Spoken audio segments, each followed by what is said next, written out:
नमो आयर्याणं नमो वज्रायाणं नमो लोय सौवसाहुणं। बोले पंच परमेष्टि भगवान की, आचार्य गुरु विद्यासागर जी महाराज की, आचार्य प्रभु समय सागर जी महाराज की।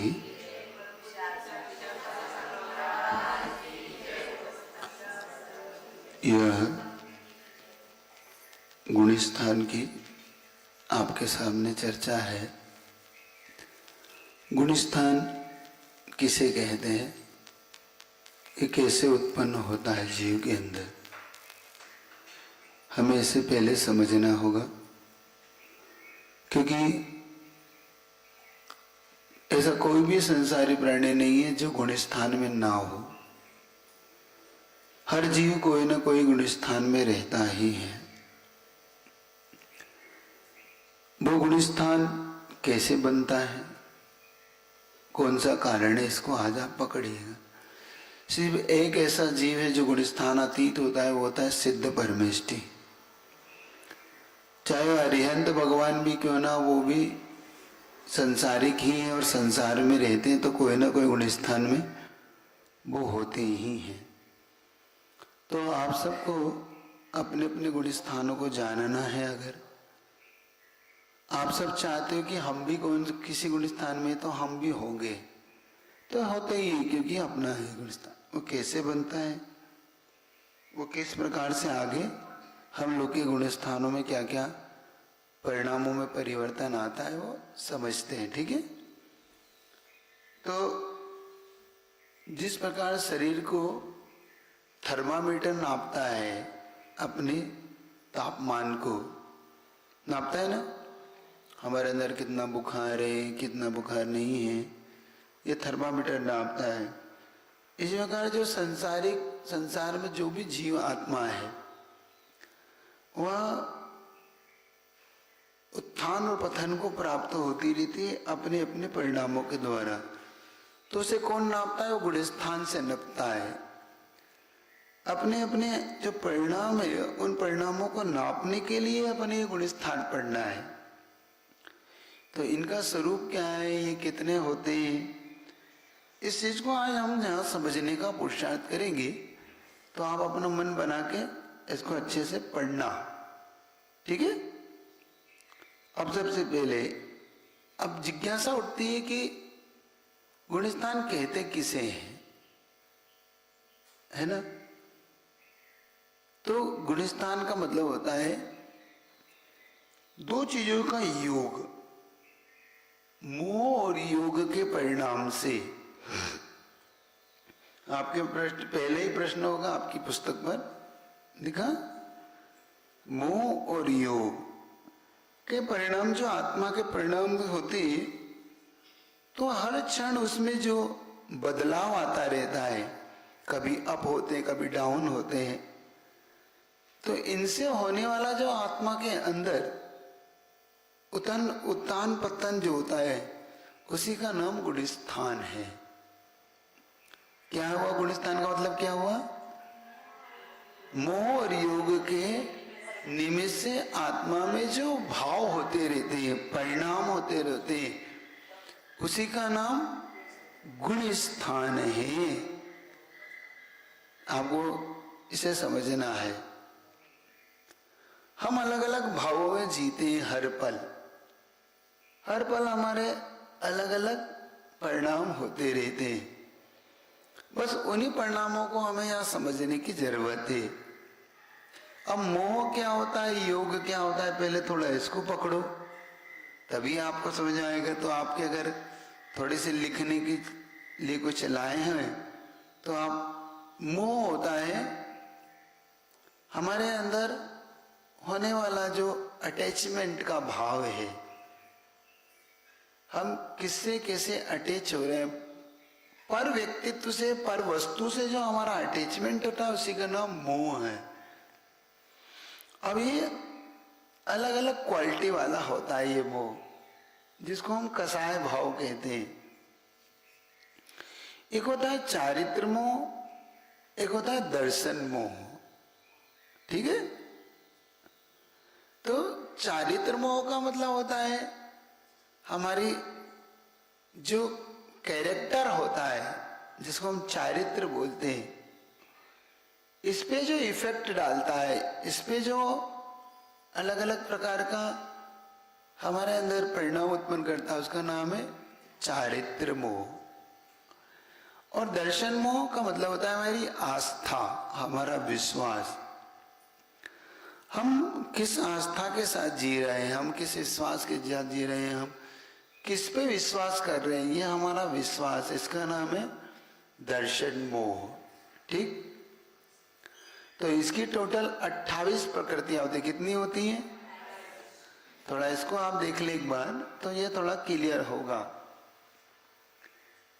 पहली प्रकृति का नाम है अनंतानुबंधी। क्या बोलते हैं इसको? दूसरी है अप्रत्याख्यान, तीसरी है प्रत्याख्यान और चौथी है स्वंजलन। ये 4 प्रकृतियों के नाम हैं। पहली क्या है? अनंतानुबंधी, अप्रत्याख्यान, प्रत्याख्यान और स्वंजलन। अब इन 4 को 4 कसायों में आप गुणित करें, क्रोध, मान, माया और लोभ। ठीक। तो 4 को 4 से गुणित करोगे तो कितनी हो जाएगी? 16। ठीक। अब इनका लक्षण आपके सामने रखूंगा कि अनंतानुबंधी का लक्षण क्या है, अप्रत्याख्यान का क्या है, प्रत्याख्यान का क्या है, स्वंजलन का क्या है। अब इसके विस्तार में नहीं जाऊंगा, अभी पहले आपको सामान्य से ही लक्षण बताऊंगा, फिर विस्तार से बाद में जाऊंगा। समय पे यथा पूछेंगे तो जाऊंगा, नहीं जब नहीं पूछेंगे तो नहीं जाऊंगा। आप पूछेंगे तो ऐसा मानूंगा कि आपको समझना है, नहीं पूछोगे तो समझा हुआ है ना। क्योंकि मैं नहीं चाहता कि पिसा हुआ पीसूं, पिष्ट पेषण नहीं होना चाहिए। अब पिसा हुआ आटे को क्या पीसना, तो पता है उसको क्या बताना, और नहीं पता है तो बताना है। तो आप पूछे, तो आपको नहीं पता हो तो आप पूछिएगा, नहीं तो मैं ऐसा मान के आगे बढ़ता चलूंगा कि आपको सब पता है। क्या? तो पूछो, फिर नहीं पता है तो ठीक है, तो आप पूछेंगे। और मैंने बता दिया कि आप जितना मुझसे ले सकेंगे वो आप पूछकर ही ले पाएंगे, क्योंकि आपको निकालना अगर कुएं से पानी आता है तो आप जितना चाहे मोटर लगा लो, बाल्टी से भर लो, आपका जितना पात्र होगा उतनी पात्रता में पानी भरता चला जाएगा। अगर पात्रता नहीं है तो पानी ढुलेगा। तो आप देखिएगा, पड़ेगा। और तो एक चीज और कहना चाहता हूं कि आप बहुत पैसेंस के साथ पढ़ना, क्योंकि ये विषय पैसेंस के साथ पढ़ने वाला है। थोड़ा सा आदमी हिम्मत टूटती है आगे जाके बढ़ के, थोड़ा कठिन होता है विषय, तो अरे अब नहीं पढ़ना बोधे नहीं, लेकिन आप पढ़ते चलेंगे तो आपको बड़ा आनंद भी आएगा और आपको निर्विकल्पता से पड़ेगा। तो ये हो गया चारित्र मोह के विषय में। चारित्र मोह कौन कौन सी हो गई? चारित्र का मतलब होता है हमारे कैरेक्टर पर जो इफेक्ट डालता है, मतलब हमें अनंतानुबंधी जो कसाय होती है वो हमें सम्यक दर्शन के योग्य परिणामों को नहीं होने देती। अनंतानुबंधी का काम क्या है? हमारे सम्यक दर्शन, और जो सम्यक दर्शन के योग्य चारित्र है वो क्या है? सम्यक्त्वाचरण चारित्र, जिसको वो इफेक्ट डालती है उसका नाम है चारित्र मोह। तो अनंतानुबंधी के 2 काम हो गए, एक सम्यक दर्शन को नहीं लेने देना, दूसरा चारित्र को नहीं लेने देना। ठीक है, इसको बोलते हैं द्विमुखी। आगम की भाषा भी आपको पता चलूंगा, और आपको एक सामान्य भाषा में से क्या कहते हैं वो भी बताना चलूं। तो दुखी मतलब 2 तरफ से काम करती है। कुछ कुछ ऐसे भी प्राणी होते हैं जो दोनों तरफ से डसते हैं, जो दुमुखी सांप होते हैं, वो पीछे से आगे से दोनों तरफ से वो अपना कार्य करते हैं। तो अनंतानुबंधी ऐसे द्विमुखी सांप है। ठीक। अप्रत्याख्यान का काम है आपको चारित्र मतलब देश चारित्र नहीं लेने देगी, आपको प्रतिमा नहीं लेने देगी, आपके अंदर संयम भाव पैदा नहीं होने देगी, वो अप्रत्याख्यान का काम है। तो इसका मतलब सम्यक दर्शन तो लेने देती है लेकिन चारित्र नहीं लेने देती, ये अप्रत्याख्यान का काम है। प्रत्याख्यान का काम क्या है? प्रत्याख्यान का काम है आपको महाव्रत नहीं लेने देती। और संजलन का काम क्या है? संजलन का काम है आपको केवल ज्ञान उत्पन्न नहीं होने देना, यथाख्यात चारित्र नहीं लेने देती। ये चारों कसाई के काम है। इनकी एक सपोर्टर कसाई होती है जो सपोर्ट, इनके सपोर्ट से काम करती है, वो होती है अकसाय, नो कसाई जिसे आप बोलते हैं, वो होती है 9 प्रकार की। हास, रति, अरति, शोक, भय, जुगुप्सा, स्त्रीवेद, पुरुषवेद, नपुंसकवेद, ये 9 होती है। ठीक, तो 9 और 16 टोटल कितनी हो गई? 25। तो ये 25 कसाई का एक ग्रुप है। ये 25 कसाई, इनको बोलते हैं, टोटल कसाई को बोलते हैं चारित्र मोह। एक होता है दर्शन मोह, ये इनका 3 का ग्रुप है, मिथ्यात्, सम्यक मिथ्यात् और सम्यक प्रकृति। ये 3, ये ग्रुप वाइज इसको डिवाइड करना, एक दूसरे में मिलाना नहीं, ये एक दूसरे को मिल नहीं सकती, क्योंकि ये चारित्र मोहिनी की 25 प्रकृतियां हैं, टोटल 28 प्रकृति मिलाना, जिसमें कसाई जो है वो 25 ही है। याद रखना, कुछ लोग 26 कसाई बोलते, मिथ्यात् को भी कसाई में डालते, मिथ्यात् कसाई नहीं है, ये याद रखना, क्योंकि उसका रोल कुछ अलग है। तो टोटल 28 मोहिनी के 28 भेद है, चारित्र मोहिनी 25 है और 3 दर्शन मोहिनी है। ठीक है, समझ में आगे बढ़ू। अब ये 2 ग्रुप, कुछ पूछना? अनंतानुबंधी के बारे में जानना चाहते हैं आप लोग। अनंतानुबंधी का काम है आपके दर्शन मोह, यानी आपके अंदर आस्था को पैदा नहीं होने देना, दूसरा आपको कोई भी चारित्र नहीं लेने देना, मतलब आपको मिथ्या दृष्टि बनाना। मिथ्या तो बाबा है, लेकिन अनंतानुबंधी उसकी सपोर्टर कसाई है, तो मिथ्यात्व में जो डाल देता है हमको, वो है अनंतानुबंधी कसाई। अनंतानुबंधी के उदय में जीव तत्व के प्रति विपरीत श्रद्धा पैदा कर लेता है अपनी, इसमें मिथ्यात्व सबसे बड़ा काम करता है, लेकिन अनंतानुबंधी उसमें जो कहना चाहिए स्थिति अनुभव डालता है, वो अनंतानुबंधी कसाई का काम है। तो अपने अंदर चारित्र में, जैसे कि हम विपरीत चारित्र में चले जाते हैं, विपरीत मान्यताओं में चले जाते हैं, क्रोध नहीं छोड़ पाते, बैर नहीं छोड़ पाते, इतना बैर कि 6-6 महीने से ज्यादा तक हमारा वो बैर काम कर रहा है, चलते जा रहा है, तो ये काम अनंतानुबंधी कसाई कराती है आपसे। अनंतानुबंधी के उदय में आप इतने गाफिल हो जाते हैं कि आप सामने वाले के प्रति इतना द्वेष से भर जाते हैं कि उसे मारने मरने पर तुल जाते हैं। आपकी लेश्याओं में परिवर्तन आने लगता है, कृष्ण लेश्या, कापोत लेश्या, नील लेश्या जो होती है ना कृष्ण, ये भी उसी कसाई के भाव के साथ होती है। तो अनंतानुबंधी का काम है आपके सम्यक दर्शन को और आपके चारित्र को, दोनों को जो नहीं लेने दे, उसका काम क्या है? अनंतानुबंधी। ठीक है, ये अनंतानुबंधी। और कुछ है? अभी आएगा वो गुण स्थान के समय सम्यक प्रति निकलेगा तब आपके सामने लाऊंगा। चलिए थोड़ा सा आगे बढ़ता हूं। तो अब इसका मसाला तैयार कैसे होता है? ये 2 चीजें। अब गुणस्थान एक पकवान हो गया मान लो, तो इसमें क्या क्या चीज डली हुई है? तो ये तो हो गया मोह का एक डला है योग। योग इसका रसोईया है, मान लो वो बनाता रहता है मन से, वचन से और काय से। तो हम मन से कसाय भाव करते हैं, वचन से कसाय भाव करते हैं और काय से करते हैं।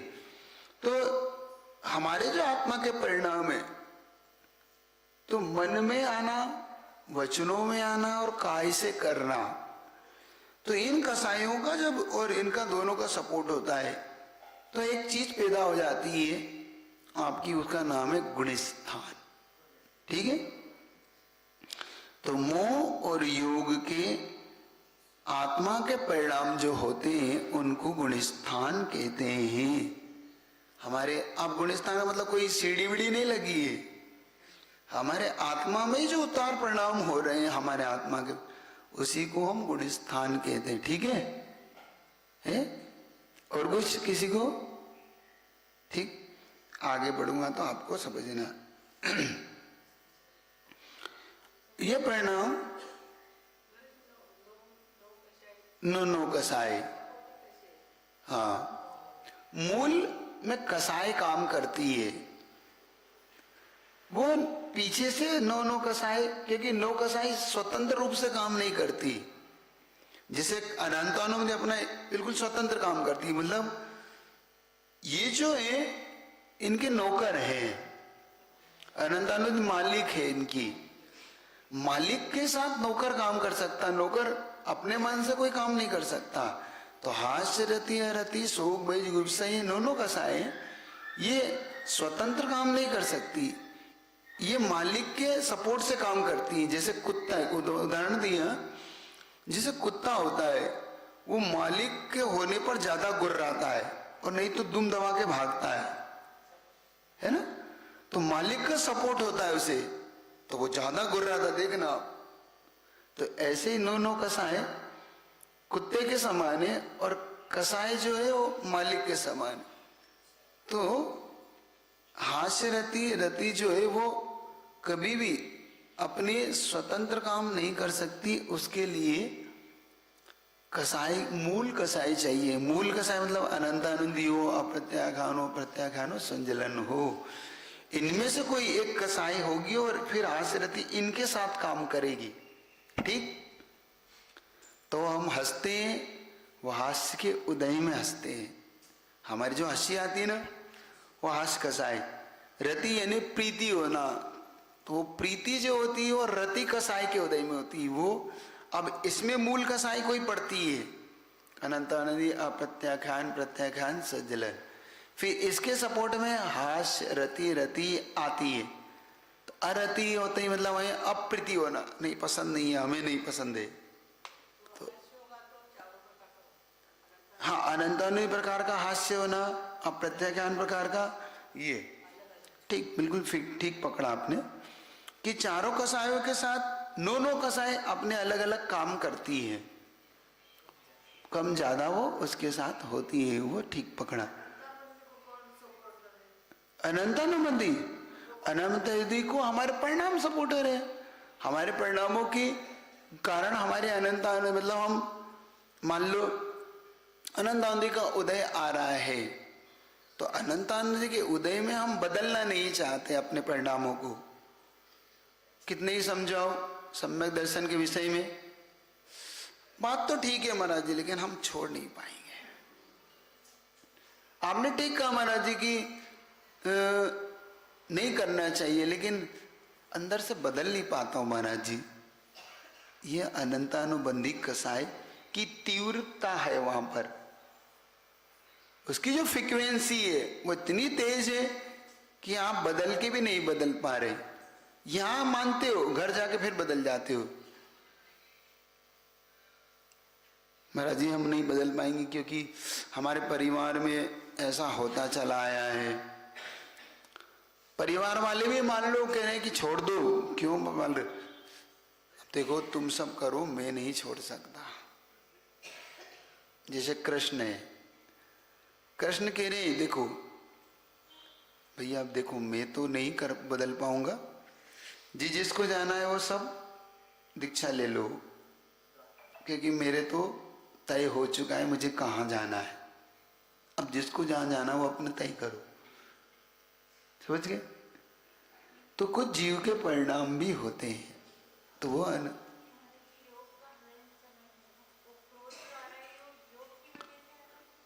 नहीं, क्रोध आया है कसाय की वजह से, और योग में हमारे मन से, वचन से, काय से वो क्रिया हुई है।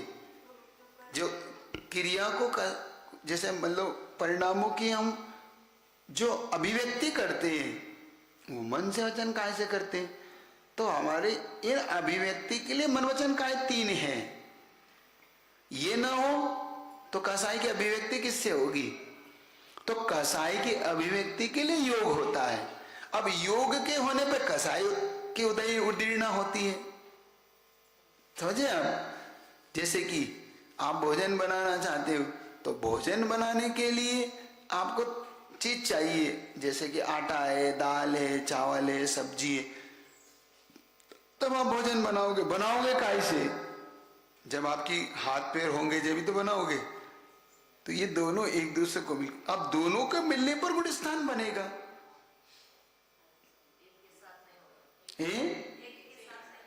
एक कैसे, अकेले कैसे काम करेगी? ऐसा जैसे शरीर चाहिए ना, मैंने कहा था कर्म को नो कर्म चाहिए। तो ये कर्म कसाई को भी तो अपने कोई ना कोई चाहिए ना।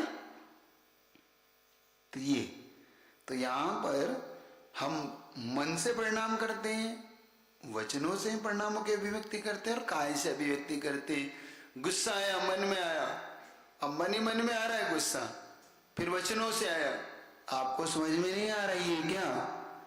फिर काय से आया, आपने अभिव्यक्ति काय से कर दी। तो पहले मन में आ रहा था, मन ही मन में आपके तो चेहरे पे प्रकट नहीं हो रहा था, लेकिन मन में गुस्सा आ रहा था, लेकिन चेहरे पे फिर भी आप संभाले रखा था आपने।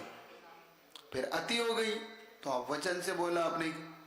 आपको हम बार बार कह रहे हैं ऐसा मत करिए आप। बच्चे करते रहते ना, करते रहते, आपको विघ्न होता है, चीज फोड़ रहे हैं, तोड़ रहे हैं, तो आपको फिर मन में आ रहा है कि देखो समझ में नहीं आती इनको, तो चुप रहते हैं आप, कुछ नहीं, ठीक हो जाएगा। 2 मिनट बाद फिर आप बोलते कि अब बोलना ही पड़ेगा, आप बोलते, फिर आपको हाथ भी उठाना पड़ता है कि क्यों, कान पकड़ के, समझ में नहीं आ रही। ऐसा तो मन से, वचन से, ठीक है हमको। अब ये टोटल 14 होते हैं। कितने होते हैं? 14 होते हैं। पहला गुणस्थान का नाम है मिथ्यात्व, दूसरे गुणस्थान का नाम है सासादन, तीसरे गुणस्थान का नाम है सम्यक मिथ्यात्व, चौथे गुणस्थान का नाम है अविरत सम्यक दृष्टि, पांचवें गुणस्थान का नाम है देश वीरत, छठे गुणस्थान का नाम है प्रमत्त वीरत, सातवें गुणस्थान का नाम है अप्रमत्त वीरत, आठवें का नाम है अपूर्वकरण, नौवें का नाम है अनिवृत्तिकरण, 10वें का नाम है सूक्ष्म सांप्राय, 11वें का नाम है उपशांत कसाय, 12वें का नाम है क्षीण कसाय, 13वें का नाम है संयोग केवली और 14वें का नाम है अयोग केवली। अब ये जैसा इनका नाम है वैसा ही इनका कार्य है, अनवर्त संज्ञा। आपको एक बात ये याद रखना है, किसी भी चीज को पढ़ने से पहले आप उसके शब्दों को जरूर दिमाग में रख ले, क्योंकि शब्द ही अपना अर्थ की अभिव्यक्ति कर देते हैं। मतलब आपको पकड़ना हो तो शब्द से पहले शब्द पकड़ लो, शब्द पकड़ लोगे तो अर्थ पकड़ लोगे, अर्थ पकड़ लोगे तो तुरंत पकड़ जाओगे कि ये यहाँ पर क्या कहा जा रहा है। समझ में आए? तो आपको यहाँ पर शब्द पकड़ना है, मुख्य रूप से शब्द क्या कह रहे हैं बस। अब मिथ्या तो गुणस्थान, इसका मतलब विपरीतता बता रहा है, तो शब्दों को जरूर पकड़िए, ठीक है। तो कितने टोटल गुणस्थान हो गए? 14। आपको सबसे पहले आज का होमवर्क है 14 गुणस्थानों के नाम याद करके आना है। दूसरा गुणस्थान किसे कहते ये याद करके आना है, डेफिनेशन, ठीक है। सबको ये होमवर्क रहेगा, तभी आप आगे पढ़ पाओगे, वरना आगे पाठ पीछे सपाट है। करोगे कि नहीं? क्यों? पुरुष वर्ग, हाँ, आपको एक माइक भी रखना है। माइक है यहाँ पर, एक एक्स्ट्रा माइक नहीं है, माइक करके व्यवस्था नहीं करी, माइक की व्यवस्था बनाई उन्होंने, एक ही माइक रखा है बस, नहीं, लेकिन वो एक ही रखा रहा उसने भाई ने। कल से एक माइक एक्स्ट्रा रखी है जिससे आप पूछ सकें कि क्या है क्या नहीं है ना, ताकि आपको पूछना है या मैं पूछूं तो आप बताएंगे, है? क्योंकि वन वे नहीं होगा, ये टू वे होगा। वन वे क्लास में क्या होता है कि एक तरफ ही चलती रहती है, वो नहीं, आपको दोनों तरफ से चलाना है, तभी आपको ये दिमाग में बैठेगी गुणस्थान। और ये बहुत अच्छा विषय है, एक बात याद रखना, ये जीवन में आपको बहुत चीजें अचीव करा सकता है, आपकी बहुत सी प्रकृतियों को चेंजेस कर सकता है, ये आपके दिमाग में रख के चलना है। क्या हुआ?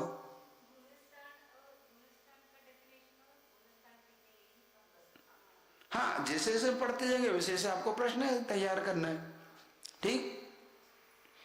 तो पहले एक बार रिपीट करता हूँ, फिर थोड़ा सा आगे बढ़ता हूँ, आपकी 5-1 मिनट और क्लास चलाऊंगा, ताकि आप, ये आधी पौन घंटे का ही आप सेशन रहेगा, लेकिन इसमें अगर आपने कर लिया तो बहुत कुछ कर लेंगे, ठीक? तो गुणस्थान का मतलब हुआ आत्मा के परिणाम।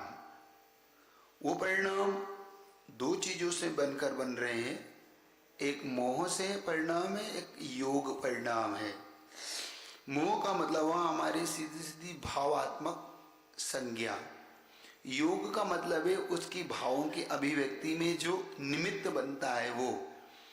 मोह मतलब अनंतानिवद योग भाव, अप्रत्याख्यान योग भाव, प्रत्याख्यान योग भाव और संजलन योग भाव।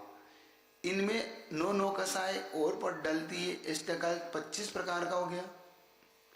फिर हो गया 3 दर्शन मोह, विपरीत भाव, मिश्रित भाव। विपरीत भाव मतलब मिथ्यात्व के उदय में पूर्ण विपरीत भाव होते हैं, सम्यक मिथ्यात्व के उदय में मिले जुले भाव होते हैं। कुछ सम्यक दर्शन के भाव, कुछ मिथ्यात्व, दोनों मिला जुला भाव। और सम्यक प्रकृति के उदय में कुछ इफेक्ट तो है लेकिन ना के बराबर, मतलब वो मिथ्यात्व में तो नहीं है, वो सम्यक दर्शन के साथ ही अपना काम कर रहा है, लेकिन कुछ ना कुछ थोड़ा थोड़ा सा कुछ इफेक्ट डाल रहा है, वहां पर मटमेलापन ला रहा है थोड़ा सा, लेकिन पीने योग्य पानी है। बहुत ज्यादा उसको जब लेबोरेटरी में चेक करोगे तब वो मिट्टी पकड़ में आती है, वरना वो क्रिस्टल जैसा दिख रहा है।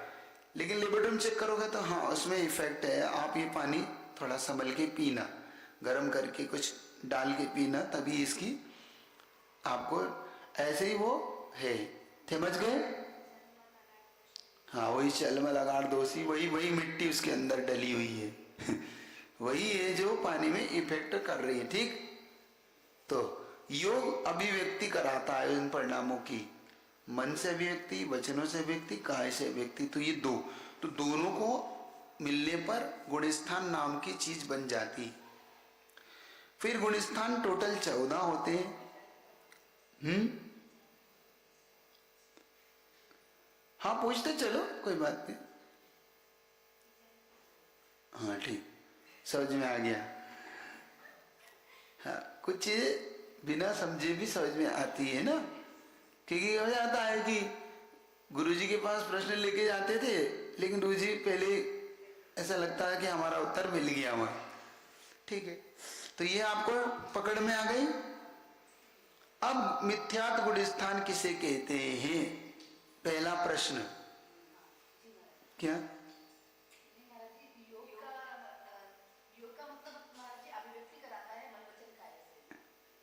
मन वचन काय से जो परिणाम है उनकी अभिव्यक्ति कराता है। मन वचन काय से अभिव्यक्ति नहीं होती, मन वचन का जो परिणाम है उनकी अभिव्यक्ति में योग निमित्त बनता है, मतलब योग के द्वारा हम उन परिणामों को बाहर लाते हैं। क्रोध आएगा तो मुंह बन रहा है ना अपना, गुस्सा आ रहा है, आंखें लाल हो रही है, कान फड़फड़ा रहे हैं, हाथ उठ रहा है, ये क्या है? क्या योग है? मुंह से बोल रहे हैं हम, अपशब्द बोल रहे हैं, तेजी से बोल रहे हैं, खूब जाके जम के चिल्ला रहे हैं, ये काय से वचनों से अभिव्यक्ति है।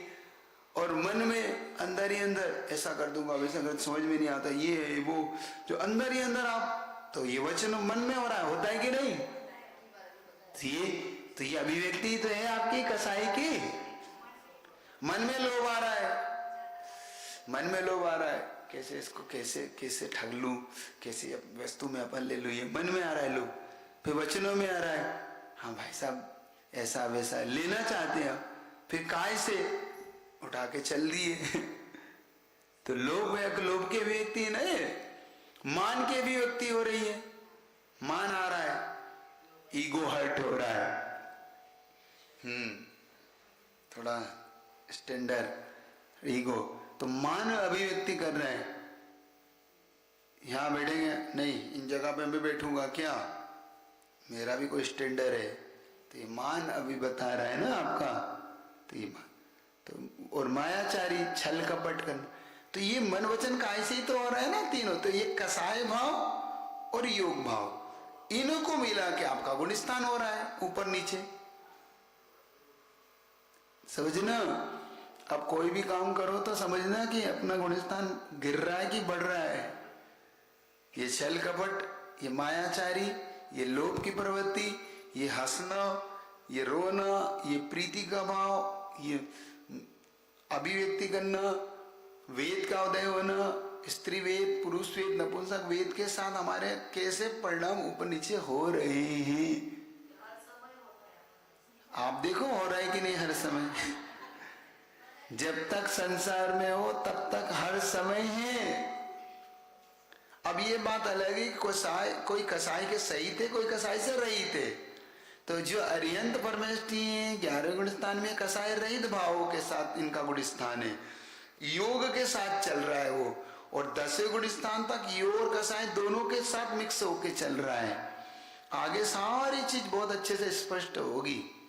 ठीक, हाँ क्या आ रहा है सम्यक प्रति, जब वो तीसरे गुण चौथे गुण स्थान में पहुंचूंगा, इसका काम वहां पर है, तो इसका रोल वहां पर है, तो इस समय प्रति के रोल वहां पे स्पष्ट कर दूंगा, क्योंकि यहाँ पे थोड़ा सा बढ़ जाएगा। अभी मिथ्यात्व के बारे में थोड़ा पकड़ ले आप। मिथ्यात्व गुणस्थान किसे कहते हैं? मिथ्यात्व गुणस्थान का मतलब वो अतत्व रूप श्रद्धान,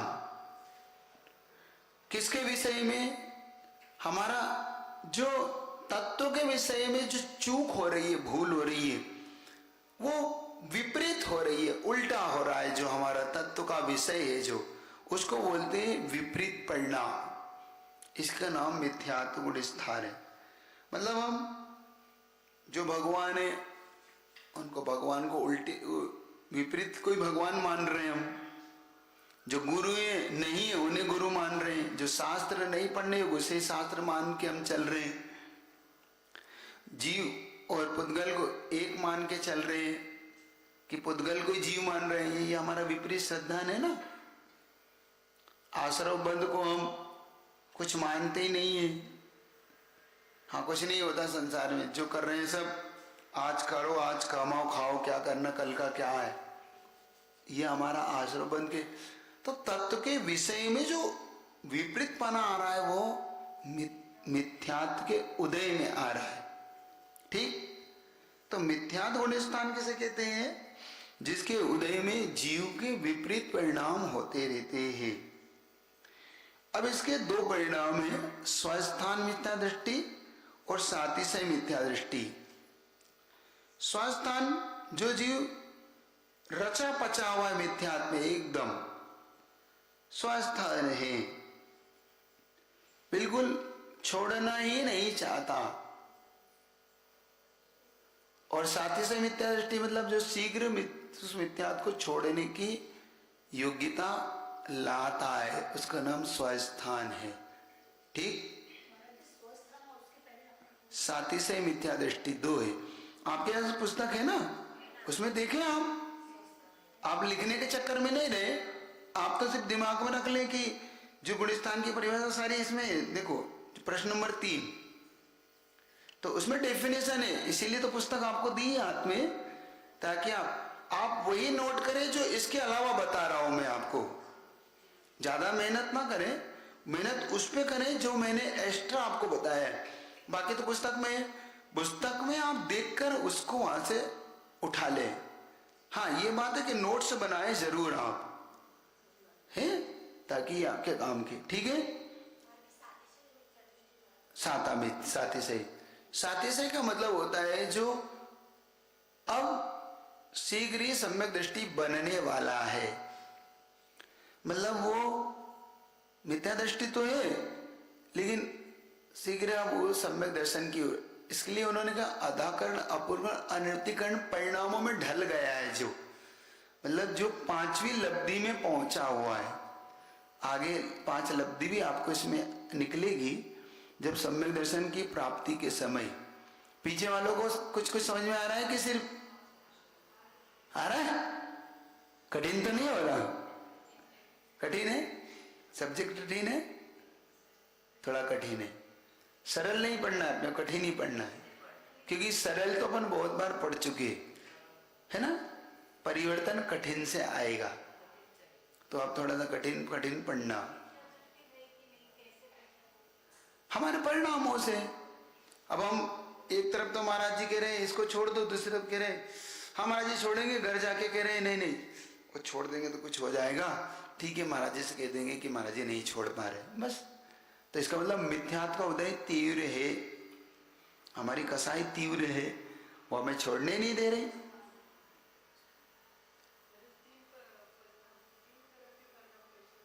हाँ, वो आपको सम्यक दर्शन अधाकरण अपूर्ण अनृतिकरण जब 5 लब्धि आएंगी ना, वहां पर आपको इन परिणामों के विषय में बताया जाएगा। अधाकरण परिणाम क्या होता है, अपूर्वकरण परिणाम क्या होता है, अनित्य परिणाम क्या होता है उस समय, क्योंकि ये सब यथा समय पे बताया जाएगा आपको। अभी फिलहाल आप इतना ही समझिए कि ये परिणाम आपके ऊपर नीचे जो तारतम्य हो रहा है वो किन कारणों से हो रहा है। तो मिथ्यात्व का है विषय। 6:45 आपकी हो गई, इतने ही रखता वो भी, ताकि आप कल आप इतना सा पूरा करके आएंगे, ठीक है। हाँ हाँ, मेन कसाय होती है जैसे अनंत प्रत्यय, इनके साथ सपोर्टर कसाय बनी ही रहती है, लेकिन इनका एक गुण स्थान में भी इनका रोल है कि कहां से कहां तक किसका रोल है, किस कसाय का रोल किस कहां तक है, हाथ से कहां तक है, अरति कहां तक है, वेद कहां तक जाएगा, वो आगे के गुण स्थानों में आपको हम क्लियर करेंगे कि 6ठे गुण स्थान तक हाथ से रति है ना, वेद 9वें गुण स्थान तक है, ये आगे आगे गुण स्थानों में हिसाब से। एक मिनट, हाँ पूर्वों का संस्कार भी इसमें कार्य तो करता है। जैसे मान लो हमने पूर्व में खूब ज्यादा मिथ्यात्व का पोषण किया है, खूब ज्यादा मिथ्या दृष्टि का पोषण किया है, तो वो तीव्र अनंतानुवृत्ति को तीव्र कर देता है। अब वो तीव्र अनंतानुवृत्ति जब कर देता है तो उससे क्या होता है कि हमारे जो परिणाम उदय में आते हैं उस समय, तब चेंजेस नहीं ला पाते हम। इस समय फिर हम आपको विस्फोटक पदार्थ चाहिए जो अनंत के फूटे, क्योंकि मान लो कोई पाषाण बहुत कठोर होता है, वो नहीं टूटता जल्दी से, तो उसके लिए फिर बम लगाना पड़ते, बारूद भरना पड़ती, तब वो फूटता है। कुएं बनाते हैं ना, कुआं, तो कुएं के अंदर लोग पत्थर तोड़ते हैं धीरे धीरे थोड़ा थोड़ा, तो बाद में वो कुआं के अंदर से पत्थर टूटना बंद हो जाता है, तो फिर बारूद लगा के फोड़ते हैं उसको, फिर क्रैक करते हैं उसको, फिर क्रैक करने के बाद फिर वो थोड़े छोटे छोटे पत्थर टूटते हैं, क्रिस्टल बनाते हैं उनकी, फिर आप और फिर उनको निकालते धीरे धीरे, फिर पानी फूटता है। ऐसे सम्यक दर्शन है, कभी कभी नहीं फूटता, उसके लिए फिर बम लगाना पड़ते हैं, उसके लिए फिर अंदर की पूरी ताकत लगा दो आप कि ये मिथ्या तो छोड़ना ही है मुझे, उसके लिए फिर गुरु की वचन रूपी बम लगाओ, प्रभु की दिव्य ध्वनि के वचन लगाओ, वही बम फिर अंदर के मिथ्या तोड़ता है। सच्चे देव सदगुरु की शरण लो, तब मिथ्या तो टूटता है अंदर का। बहुत समझाना पड़ता है इस मन को, ये मन जल्दी से नहीं मानता, हाँ भयभीत होता है। हाँ,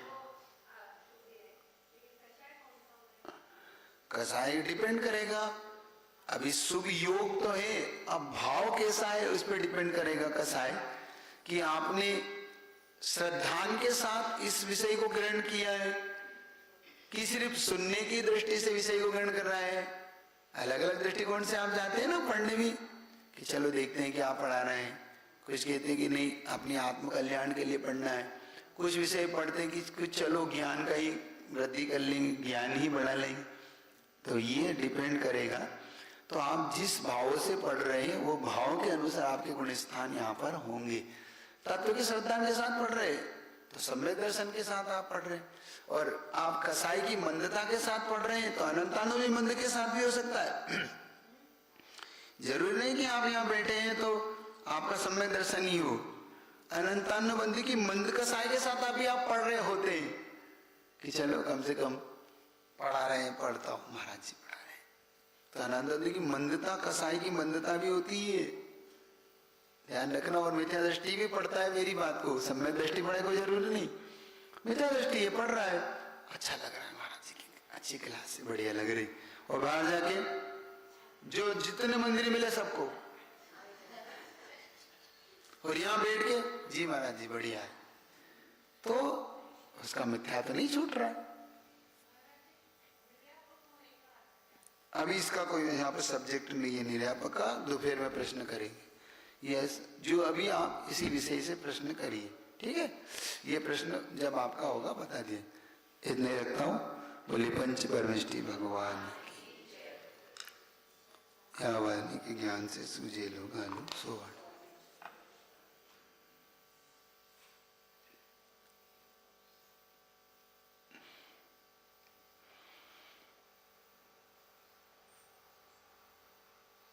पुस्तक को आप कहाँ रखेंगे जिससे कि आपको कल फिर से मिल जाए? संभाल के आप रखिए पुस्तक को। आप ऊपर ही कहीं रखिए, यहाँ मत रखिए, यहाँ से ना लोग ले जा रहे हैं पुस्तक। क्या करते हैं, कोई भी बाहर वाले दर्शन करने आते हैं वो पुस्तक को उठाते हैं और अच्छी लगी वो ले जा रहे हैं, ना बता रहे हैं ना कुछ कर रहे हैं। उनको ये